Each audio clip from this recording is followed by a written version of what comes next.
Imagine a place where laughing, shopping, or using the internet are off limits.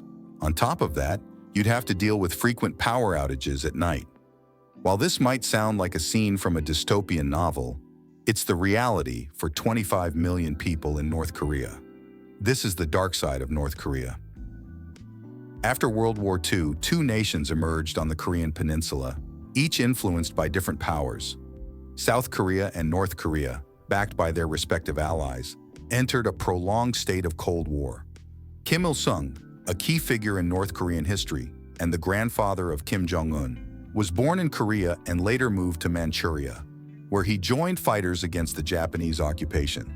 His military career progressed, and he eventually joined the Soviet Army, rising to the rank of captain. Seeing his potential, the Soviet Union supported him, allowing him to start a conflict with the South. After Kim Il-sung, his son Kim Jong-il took over until his death in 2011. The current leader, Kim Jong-un, has kept the regime's policies unchanged. If you've ever complained about the lack of respect or freedom in your country, you'll be shocked to learn what happens to those who dare to criticize the government in North Korea.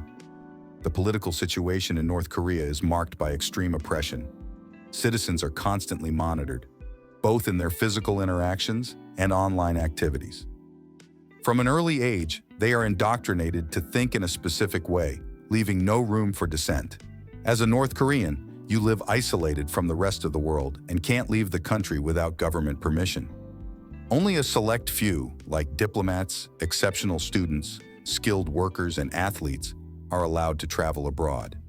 However, even these privileged individuals are constantly monitored and required to attend special meetings when they return. The same level of surveillance applies to foreign tourists visiting North Korea.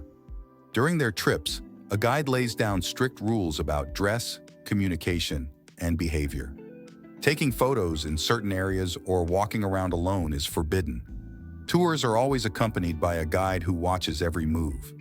Any attempt to leave or enter the country illegally, or to break the rules, leads to severe punishments such as forced labor, torture, or indefinite imprisonment. Besides the physical isolation, North Koreans also face severe restrictions on accessing information, with access limited to just 28 government-controlled websites.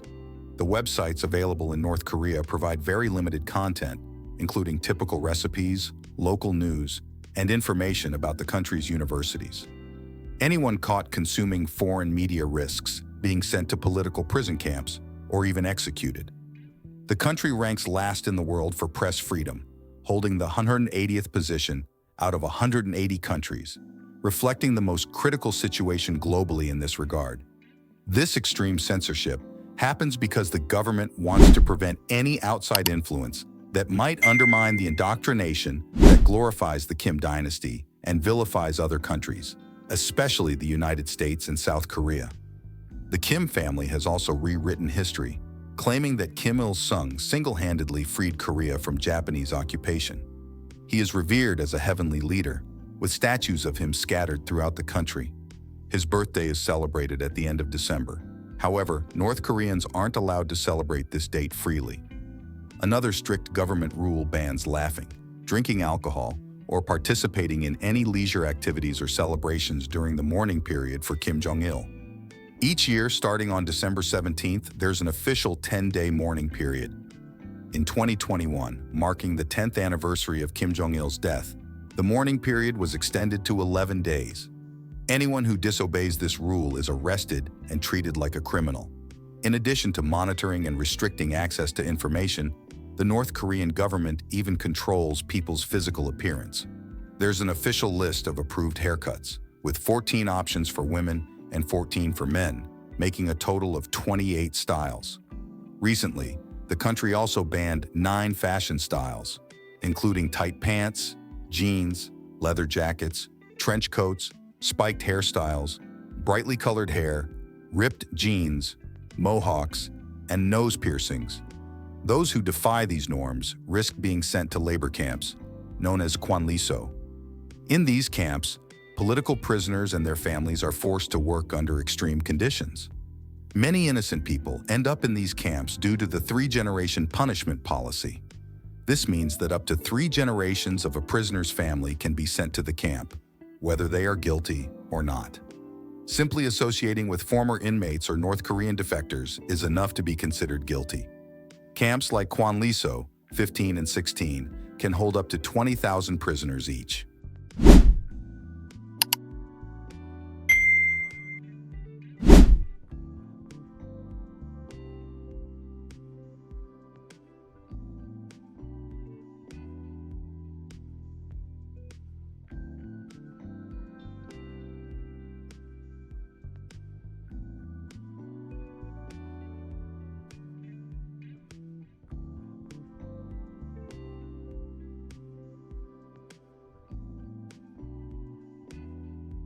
It's estimated that there are about 120,000 prisoners in these camps. Reports indicate that North Korea is facing one of its worst food crises since the Great Famine of the 1990s.